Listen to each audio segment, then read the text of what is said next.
오늘은 선한 목자이신 예수님이라는 제목으로 함께 말씀을 나누겠습니다. 우리는 누군가를 위해 희생하려는 마음을 가져본 적이 있습니까? 9.11 테러 당시 모건 스탠리의 보안 책임자 릭 렉스콜라는 아수라장 속에서도 침착하게 지휘했습니다. 그의 지도력 덕분에 2,700명 중에 2,687명이 기적적으로 목숨을 건졌습니다. 그러나 남은 이들을 구하려고 다시 불길 속으로 들어간 그는 끝내 돌아오지 못했습니다. 그는 위기의 순간에 도망치는 사꾼이 아니었습니다. 자기 생명보다 양떼의 안전을 생각하여 끝까지 자리를 지킨 우리 시대의 선한 목자였습니다. 오늘 본문에서는 선한 목자 예수님에 대해서 소개하고 있습니다. 그렇다면 왜 예수님께서는 자신을 가리켜 선한 목자라고 소개하셨을까요? 첫째로 자기 목숨을 버리는 목자이기 때문입니다. 우리 11절 말씀을 다시 한번 읽어보겠습니다. 나는 선한 목자라 선한 목자는 양들을 위하여 목숨을 버리거니와. 진짜와 가짜는 평소에는 잘 보이지 않습니다. 하지만 위기의 순간이 오면 그 실체가 선명하게 드러납니다.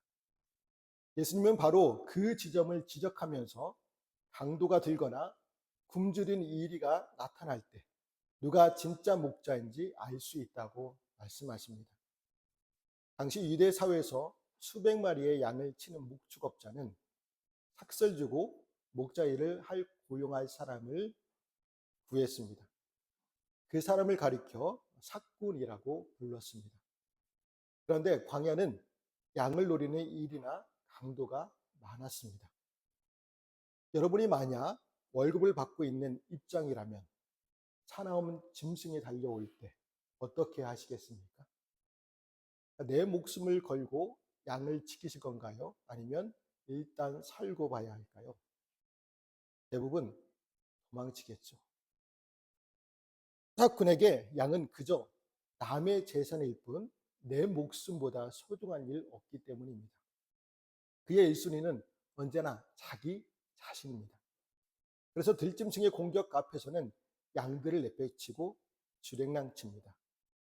이러한 상황을 방지하기 위해 유대 법전인 미시나에서는 고용된 목자는 사자나 곰 혹은 이리 2마리 이상이 나타나면 목자가 양을 버리고 도망쳐도 법적 책임을 묻지 않는다는 면책 조항이 있었습니다.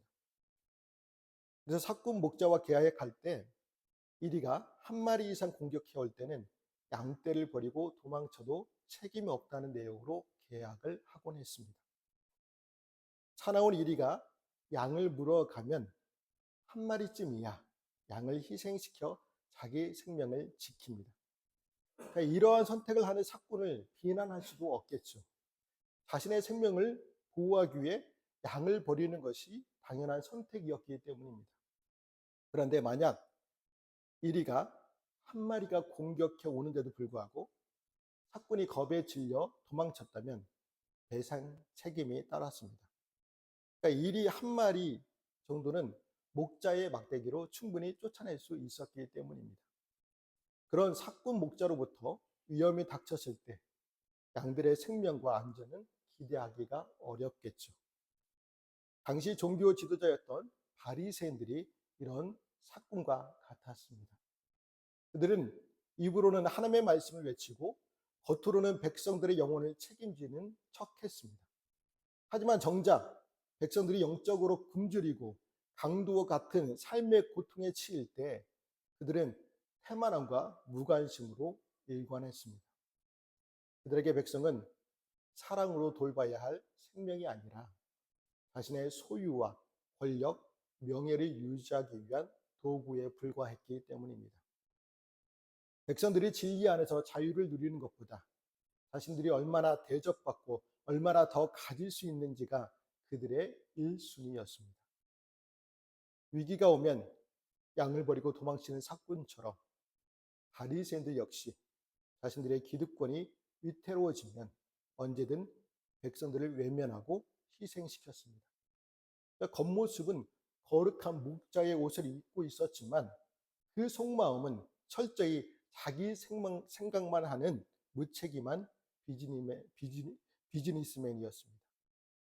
하지만 양을 자신의 소유로 여기는 참된 목자는 목숨을 걸고 양을 지킵니다. 양을 가족처럼 사랑하기 때문입니다. 그래서 이리 때나 강도들로부터 양떼를 보호하기 위하여 싸우다가 죽는 일이 종종 발생했습니다. 참된 목자는 돈을 초월하여 인격적으로 양떼를 사랑하기에 자기 목숨까지 바쳐가며 양떼를 지킵니다. 우리 예수님께서 양을 위해 희생하는 참된 목자이십니다. 그런데 예수님은 참된 목자이면서도 바보 목자이셨습니다.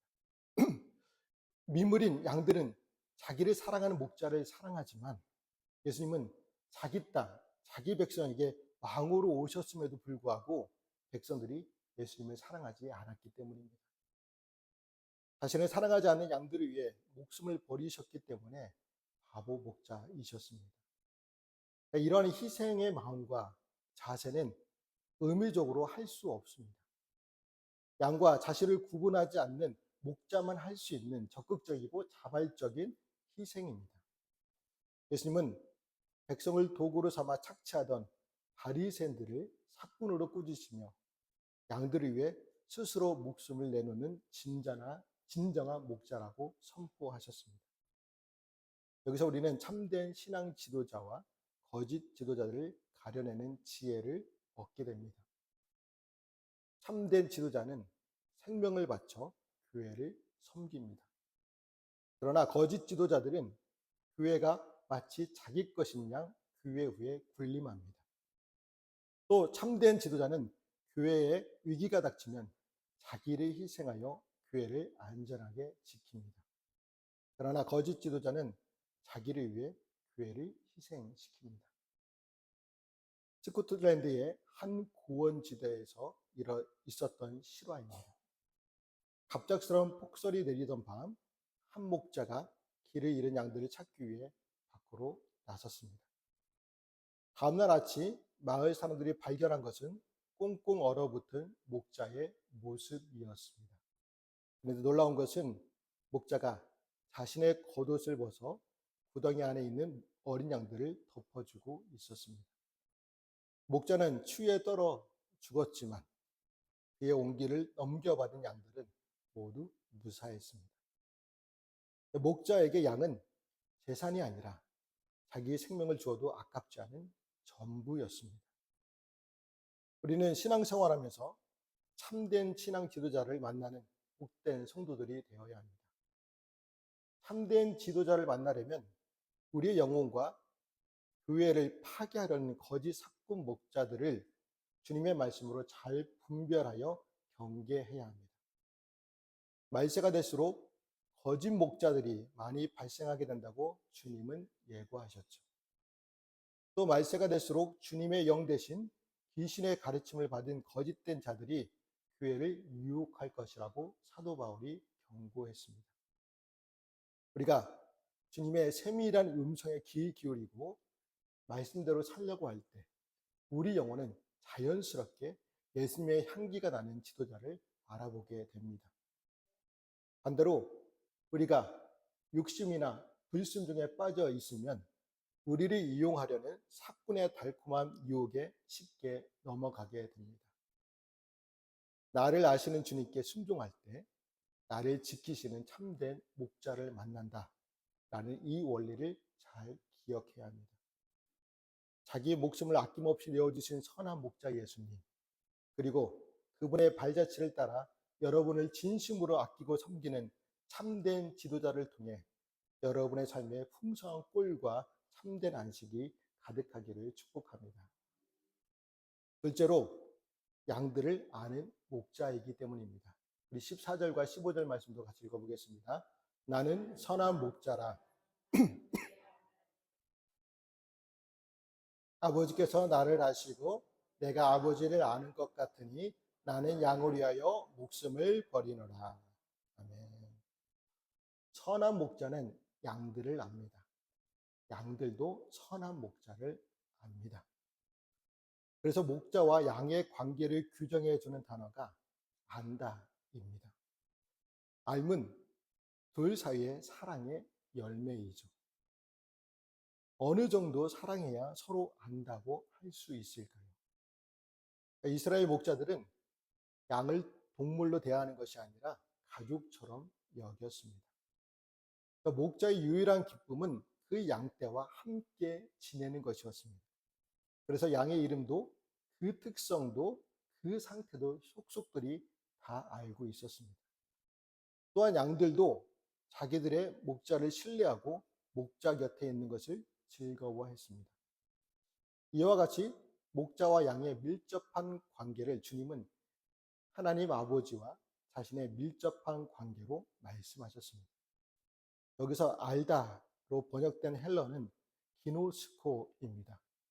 이 말은 히브리어 야다처럼 깊은 교제의 경험을 바탕으로 아는 것을 가리킵니다. 지식적으로만 아는 것은 오이다라는 말을 씁니다. 그런데 주님은 아버지 하나님을 잘 아시기 때문에 양을 위해 목숨을 버린다고 말씀하십니다.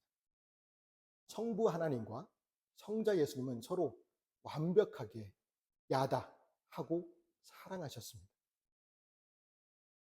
예수님은 그 아버지의 마음, 죽어가는 양들을 구원하시려는 그 애끓는 구속 계획을 누구보다 잘 아셨기에 스스로 십자가라는 가장 고통스러운 희생을 택하셨습니다. 놀라운 사실은 예수님이 우리를 아시는 깊이가 바로 그 성부와 성자의 사랑과 같다고 말씀하십니다. 아버지가 아들을 아끼듯 예수님도 우리 한 사람 한 사람을 소중히 여기고 깊이 사랑하십니다. 그 사랑이 너무 커서 예수님은 자신의 생명을 기꺼이 내어놓으셨습니다. 죽어야만 하는 의무가 아니라 살리고 싶은 사랑이 주님을 십자가로 이끄셨습니다. 우리가 이 사랑의 깊이를 조금이라도 깨닫는다면 주님을 향한 우리의 고백은 지식적인 분석이 아니라 감사와 헌신으로 바뀔 수밖에 없습니다. 여러분, 무력은 사람의 무릎을 꿇게 할 수 있어도 그 마음은 빼앗을 수 없습니다. 사랑만이 상대를 위하여 스스로 희생하는 길로 갈 수 있도록 만드는 위대한 힘이 있습니다. 예수님과 하나님, 아버지가 그렇게 사랑으로 아는 하나된 관계인 것처럼 성도는 주님과 서로 하나가 된 관계입니다. 그런 관계는 서로 받으려고만 하는 관계를 초월해서 서로를 위한 희생까지도 기뻐하는 관계입니다. 그래서 주님과 밀접하게 교제하고 주님을 잘 알고 주님과 하나 된 성도는 주님을 위하여 헌신과 희생하는 일로 기뻐합니다. 양은 목자에게 사랑만 받는 것이 아니죠. 양은 목자에게 여러 가지 유익한 것을 제공합니다. 무엇을 줄 수 있습니까? 고기와 젖을 주고 털도 바칩니다. 마찬가지로 참된 주님의 양된 성도들은 자기를 위해 희생하고 여러 가지 은혜를 베푸시는 주님과 그 나라를 위해 자기 것도 희생하는 것을 기뻐합니다. 우리는 어떻습니까? 우리는 주님과 그렇게 잘 아는 사이입니까? 주님 것과 내 것을 가리지 않고 주님과 동고동락하며 주님을 위하여 내 것을 드리는 것을 즐거워하는 양들입니까? 은혜만 요구하는 성도는 아직 신앙이 어린 성도입니다. 우리의 신앙 수준을 주님 말씀에 비춰 다시 한번 점검해 봐야 합니다. 주님께서 우리를 속속들이 아는 목자가 되시고 우리가 주님을 알 수 있게 된 것은 지식 때문이 아닙니다. 우리를 위해 모든 것을 내어주신 희생적인 사랑이 있었기에 가능했습니다. 사랑하면 알게 되고 알면 보인다고 하죠. 주님은 목숨을 바쳐 우리를 사랑하셨기에 우리의 아픔과 필요를 누구보다 잘 아십니다. 이제는 일방적인 사랑을 받기만 하는 자녀를 넘어 우리도 주님을 향해 헌신과 사랑을 고백해야 합니다. 거창한 것이 아니어도 좋습니다. 나를 위해 전부를 주신 주님께 오늘 나의 작은 시간과 마음 그리고 진심 어린 사랑을 드리시기를 바랍니다. 셋째로 다른 양들까지 한 무리 안으로 인도하는 목자이기 때문입니다. 우리 16절 말씀도 같이 읽어보겠습니다.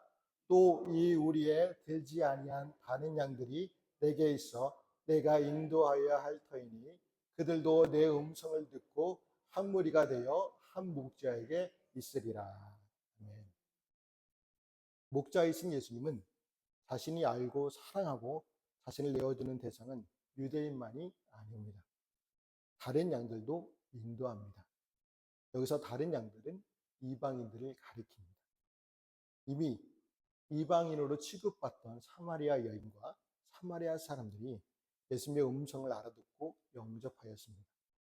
그러나 아직도 부를 양들이 다른 무리에 더 많았습니다.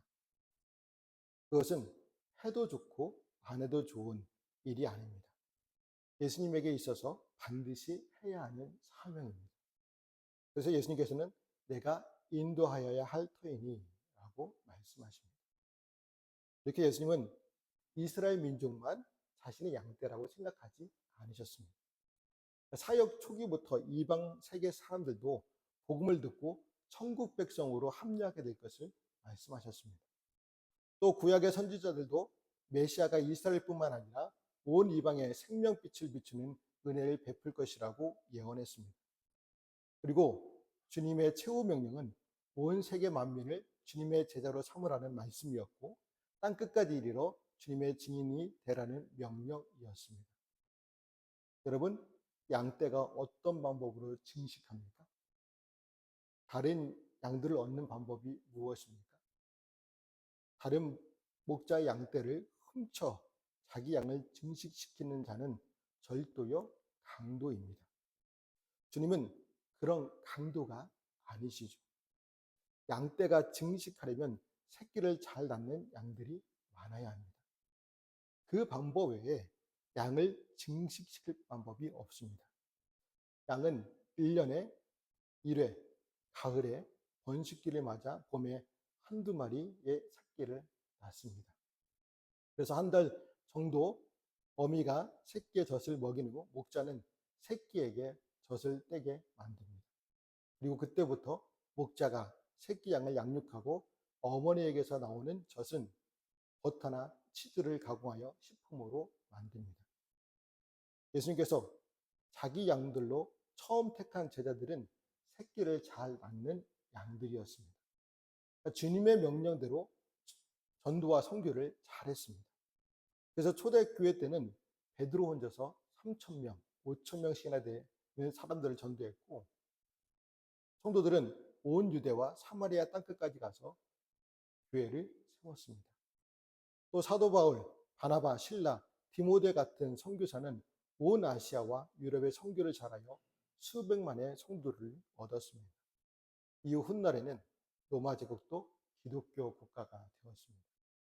우리에게도 복음이 전파되어 주님의 양떼가 되었습니다. 주님의 꿈은요, 자신들의 양들이 잘 번식하여 건강하게 자라 우리 안에 가득 채우는 것입니다. 우리도 이와 같이 주님의 꿈을 이루어드리며 새끼를 잘 낳고 잘 양육하는 양 같은 성도들이 되어야 합니다. 전도를 잘하는 성도가 주님을 기쁘시게 하고 주님의 원대한 꿈을 이루어드리는 성도가 될 수 있습니다. 전도는 잘하는 성도가 타고난 것이 아닙니다. 전도를 잘하는 성도는 없습니다.